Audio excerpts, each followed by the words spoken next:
Najran থেকে ৬০ জন খ্রিস্টান পাদ্রী বিশ্বনবীর সাথে দেখা করতে এসেছিলেন। তারা যখন দেখা করতে এসেছে, মদিনার বাজারে তারা দাঁড়িয়েছে। ইন দ্য মিন টাইম, জোহরের আজানের সময় মসজিদে নববী থেকে আজান হচ্ছে। সুমধুর আজানের ধ্বনি শুনে তারা থমকে দাঁড়িয়েছে। বাজারে দেখতে লাগলো আজান হওয়ার সাথে সাথেই ব্যবসায়ীরা দৌড় মসজিদে। কিন্তু কি আজীব তামাশা, তাদের নাজরান দেশে ব্যবসায়ীরা যেমনি দোকানপাট বন্ধ করে ছুটে, মদিনার মুহাম্মদ সাল্লাল্লাহু আলাইহি ওয়াসাল্লামের উম্মতেরা দোকান বন্ধ করে ছুটে না। দোকান যার যার দোকান যেরকম ছিল ওইভাবে রেখেই দৌড়। স্বর্ণের দোকানদার স্বর্ণটন্য রাইখা নামাজে দৌড়।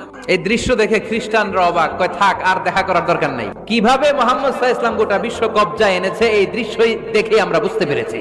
তারপর অনেকে বললো এত দূর থেকে এসেছি, মিটিংটা করে যাই। জোহরের নামাজের পর তাদের দূত যেয়ে বলল খ্রিস্টান পাদ্রী এসেছে ৬০ জন, দেখা করতে চায়। বিশ্বনবী বিপাকে পড়ে গেলেন, হায় হায়, কই বসতে দিব, আমার তো তাদের মতো রাজপ্রাসাদ নাই। এক সাহাবী বললেন, ইয়া রাসূলুল্লাহ, পাহাড়ের পাশে ছায়া আছে, চলেন ওইখানে বসি। আল্লাহ রাসূল বললেন, একটা কথা বললা, এরা খ্রিস্টান মেহমান, এদেরকে নিয়ে ছায়ার মধ্যে বসা যায় নাকি? আর এক সাহাবী বললেন, ইয়া রাসূলুল্লাহ, আমার খেজুর বাগান, খেজুর পেড়েছি, খেজুর পাতা দিয়ে একটা বিছানা করে দে, ওইখানে বসি, কেমন হয়? রাসূল সাল্লাল্লাহু আলাইহি ওয়াসাল্লাম বললেন, না, দে আর দ্য ফরেন ডেলিগেট, তাদেরকে নিয়ে তো এইভাবে বসা যায় না। বলতে না বলতে ৬০ জন খ্রিস্টান পাদ্রী এসে হাজির। কি করবেন বিশ্বনবী? উপায় অন্তর না দেখে ৬০ জন খ্রিস্টানের জন্য বিশ্বনবী নিজ হাতে মসজিদে নববীর তালা খুলে দিয়ে মসজিদে ঢোকার ব্যবস্থা করে দিয়েছেন। বিশ্বনবী খ্রিস্টান খোঁজে নাই, নাস্তিকের বাচ্চা কিনা ওইটা খোঁজে নাই। বিশ্বনবী দুই চোখ দিয়ে দেখেছে এরা মানুষ।